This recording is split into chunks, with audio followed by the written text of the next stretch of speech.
বলেছিল ভোট দিতে না। আমি হিন্দু সংখ্যা কম, 21-এ আমাকে ঢুকতে দেয়নি, 23-এ পঞ্চায়েত ভোট করতে দেয়নি, 24-এও 175 জন মাত্র হিন্দু এখান থেকে, মুসলিম ভোট সবকে হাত গায়ে শপথ করিয়ে বলেছিল ভোট দিতে না। আমি বলেছিলাম আপনারা ভোট দিতে আসবেন, আমি দেখবো। ওরা সবাই বেরিয়ে এসছে, 175 জনই ভোট দিচ্ছে।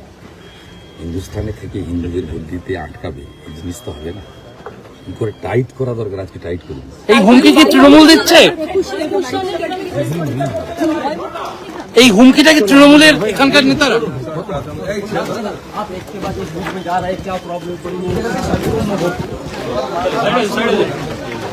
শান্তিপূর্ণ করাতে হয়েছে ইলেকশন কমিশন।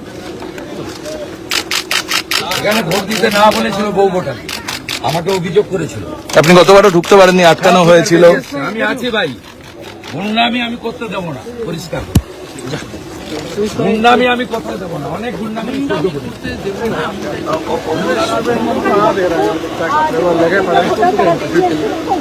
রাজত্ব পেয়ে দ্য সহজ পাঠ, সহজ কথা, সঠিক তথ্য।